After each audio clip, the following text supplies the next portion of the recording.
Hi guys, welcome to your YouTube channel Guru Mantra Shiksha Ka Granth, and I am your educator Saranya.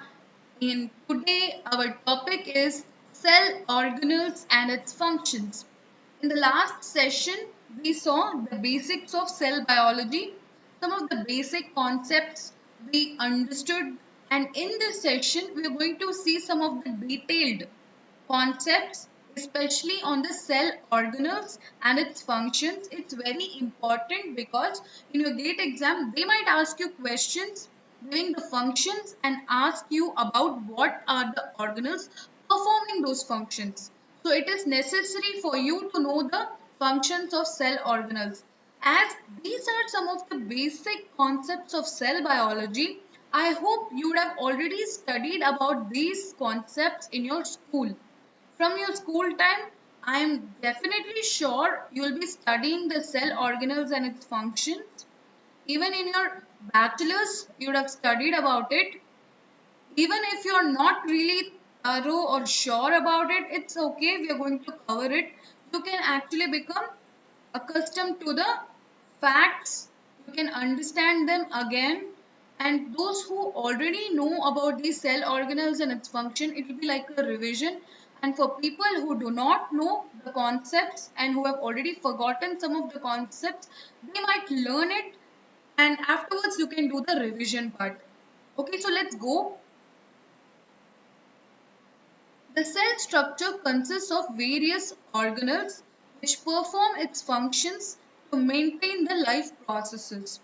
So when you talk about a cell, the cell consists of so many different organelles in the cytoplasm which has its own unique function.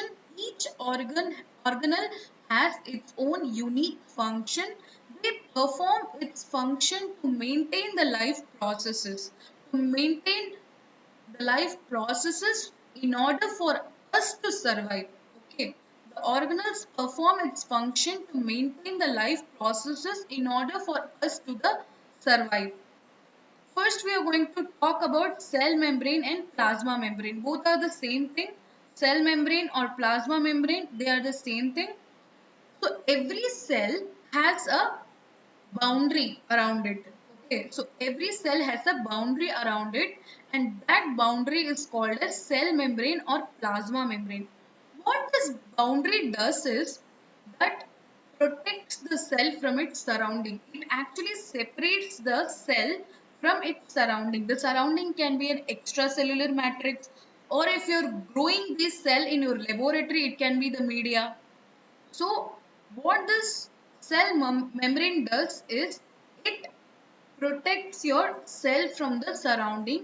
It separates your cell and its components, which are nothing but the organelles, from the surrounding. Okay. The plasma membrane is made up of lipid bilayer, protein and carbohydrates. So this is the structure of a plasma membrane. You can see there are two layers of lipids. This is one layer of lipid and this is another layer of lipid, which together forms the lipid bilayer. Okay. You have proteins, you have carbohydrate molecules all present in this membrane. So basically our plasma membrane has two main functions. One is it is like a boundary. It keeps your cell safe. It does not allow any damage to your cell from the external surrounding. So first one is it acts like a barrier. The second one is it acts like a gate, which means some transportation happens from outside to inside and from inside to outside of the cell. So this membrane also acts like a transporter. Okay, so selectively permeable membrane. We call our plasma membrane as a selectively permeable membrane because it selectively allows some of the molecules inside the cell and some of the molecules out of the cell. When we discuss about the plasma membrane in detail in the future sessions, I'll tell you like what all the components which can go inside the cell and what all the components which cannot pass through this plasma membrane. For now, you should know the major function of a plasma membrane is first it acts like a barrier so that it protects our cell from the external environment, And second is it acts like a selectively permeable membrane where it allows the transport of certain molecules inside and out of the cell. So these are some of the functions of plasma membrane which we have discussed now. The cell membrane supports and protects the cell. It controls the movement of substances in and out of the cell. It separates the cell from the external environment. The cell membrane is present in all the cells. The cell membrane is the outer covering of a cell within which all the organelles are inside, like cytoplasm, nucleus, all of these organelles are inside of the cytoplasm. So it is also, it is inside of the cell membrane. It is also called as plasma membrane. We already saw this. So our cell membrane has a porous structure. So it has pores within the membrane. And why does these pores exist? For the selective movement of some substances in and out of the cell. Okay. So these pores are for the movement of cells, the two selective movement of cells. Also the cell membrane protects the components of cell, that is nothing but your organelles, from damage and leakage. Okay, so all the points about cell membrane or plasma membrane we have discussed in this. I'm teaching you very slowly so that if people who do not know about these concepts, you can understand it very well. And for those people who already know about these things, it will be like a very good revision. Next, we are going to talk about is cell wall. So, cell wall is present prominently in plant cell, fungi, and bacteria, and it is made up of a variety of materials, like it can be of cellulose, it can be of hemicellulose, it can be pectin, it can be chitin molecule. So, all these are nothing but sugars, polysaccharides. These are basically polysaccharides that form the cell wall. Okay, so the cell wall is present exclusively in plant, fungi, and bacteria. It protects the plasma membrane and the cellular components, that is nothing but your organelles. It is the outermost layer of the cell. Okay, it is very rigid in structure and it is very stiff, so that your cell membrane and the components inside the cell are safe. Also, it provides shape and support to the cell. It provides shape and support to the cell and protects them from mechanical shock and injuries. Mechanical shock is nothing but if you push a cell, it should not break. Okay, if you just uh, take a leaf and if you press a leaf, it should not break. The cells inside that should not break. So it's like some of the mechanical shocks our bacteria might have, our fungi might have, and plant cells. And our cell wall, what does it do is it protects these cells from the mechanical shocks and injuries. Next, we are going to talk about is cytoplasm. One of the most important thing you should know is cytoplasm and cytosol are not the same thing. These questions they can ask you in exam or even in your interviews. Like if you want to do PhD, you go for your PhD interviews, or if you're looking for a biotechnology jobs, there also they'll ask you questions like this from the theory part, like are cytoplasm and cytosol the same thing? And the answer is no, they're not the same thing. I'll tell you a very simple thing. Cytoplasm minus the cell organelles is the cytosol. Cytoplasm minus the cell organelles is the cytosol. So basically cytosol is that jelly substance which is present inside the cell and it does not have any organelles, no nucleus, nothing. It is just that fluid material. Cytoplasm on the other hand, it is the jelly material, fluid material plus the cell organelles plus the nucleus, everything. Everything on a whole, it is cytoplasm. Okay. So the cytoplasm is a thick clear jelly-like substance present inside the cell membrane. Most of the chemical reactions within a cell take place in the cytoplasm. The cell organelles such as endoplasmic reticulum, vacuoles, mitochondria, ribosomes are suspended in the cytoplasm. Okay, this is what we discussed now. Cytoplasm is a thick solution that fills each and every cell that is enclosed by the cell membrane. Already we spoke about the cell membrane, that it encloses the cell and it separates the cell from the external environment. Inside the cell you will have cytoplasm. In the cytoplasm you will have various organelles embedded in it. Okay. So it is mainly made up of water, salts and proteins. If you see eukaryotic cell, the cytoplasm includes all the material inside the cell and outside of the nucleus. Okay, so this is the picture where you can see clearly this outer layer is the cell membrane. This is a nucleus and this fluid-like structure is the cytoplasm. Next we are going to talk about is nucleus. Nucleus is one of the most important organelle because nucleus is like a brain. Okay, our body functions are controlled by our brain. That's how nucleus also controls the functions within the cell. So the nucleus contains the hereditary material. What is the hereditary material? It is nothing but the DNA. What is the meaning of hereditary? Which means it can pass on from one generation to the next generation. Okay, so that is the hereditary material. It contains DNA. So nucleus sends the signal to the cells for its growth, for its maturity, for it to divide or multiply, and for apoptosis also. So it sends the signal. So the nucleus is surrounded by a double membrane and that membrane is called as nuclear envelope.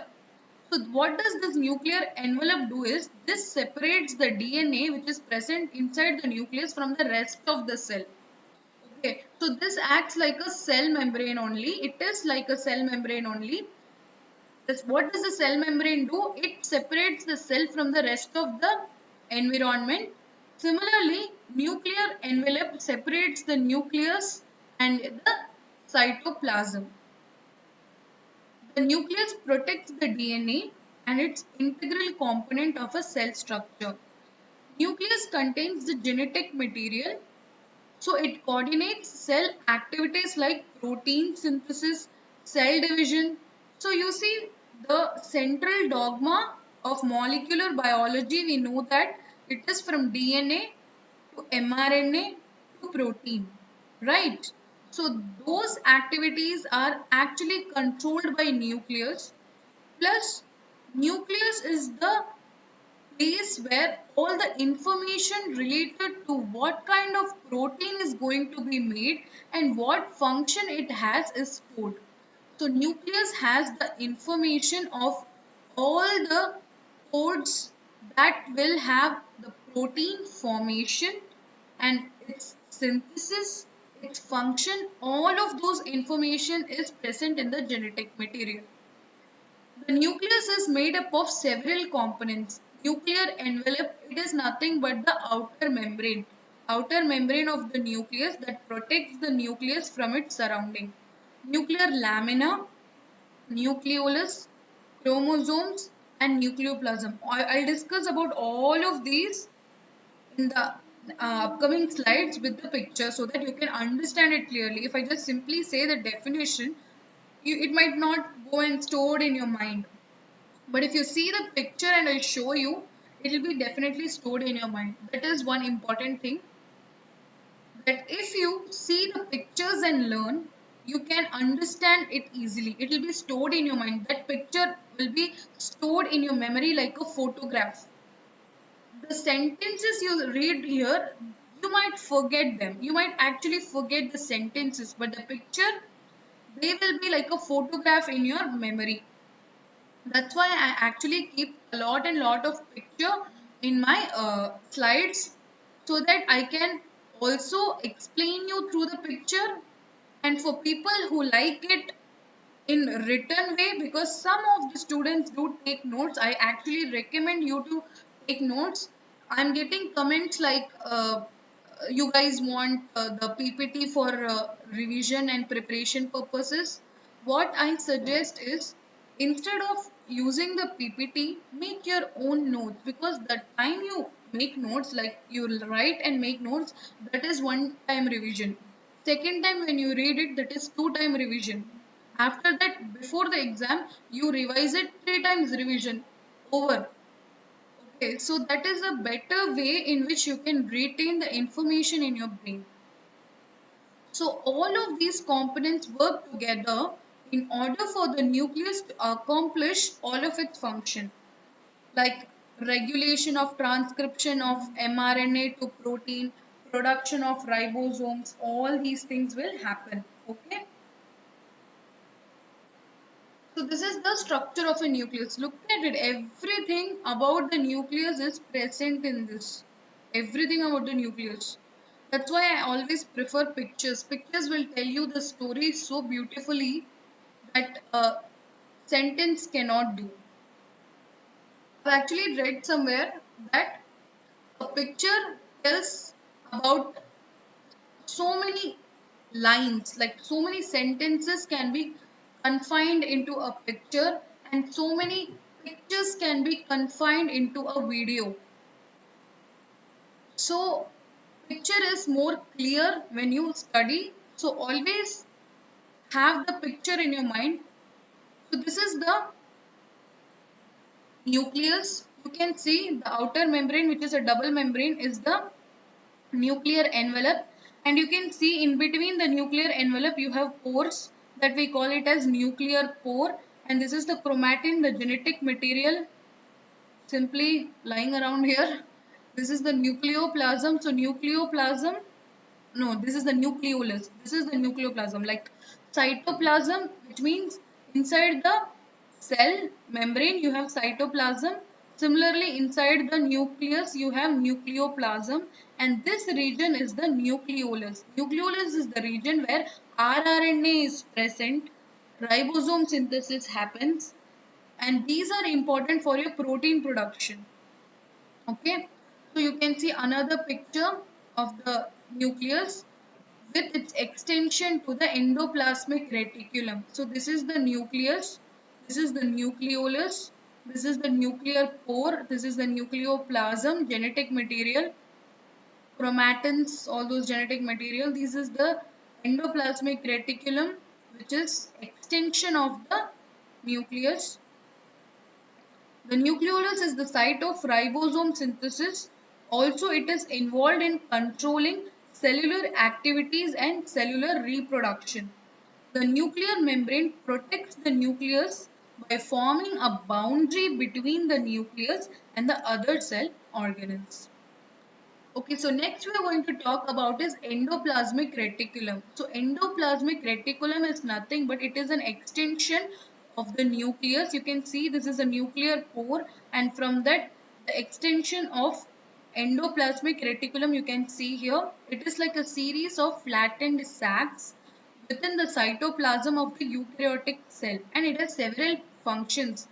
Most importantly, it is useful in synthesis, folding, modification and transport of proteins. All eukaryotic cells contain an endoplasmic reticulum. Okay. So endoplasmic reticulum is basically of two types. One is rough endoplasmic reticulum, the other one is smooth endoplasmic reticulum. So the rough endoplasmic reticulum, from its name itself you know. So from its name itself you know that it has some kind of rough appearance. The rough endoplasmic reticulum is named so because of its appearance. And why does it look rough? Because it consists of ribosomes.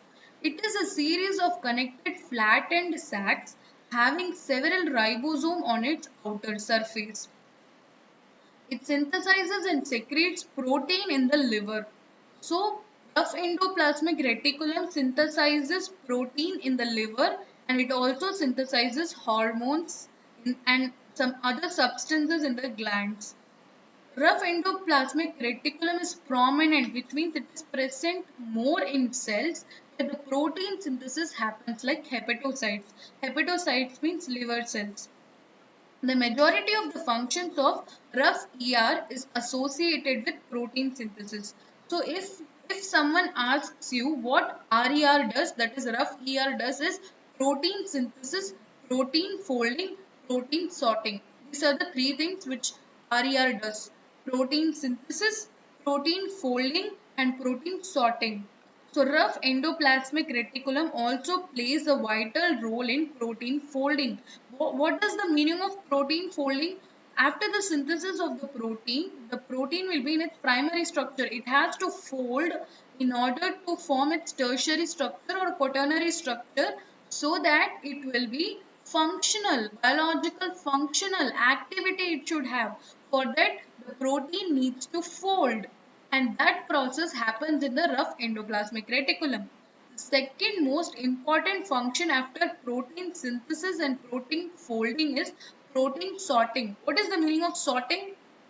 Sorting means you sort something, which means you keep something in your respective place. Similarly, the proteins which are produced in the RER has several functions in various locations. So it sorts the protein so that it can go to its respective location and perform its function.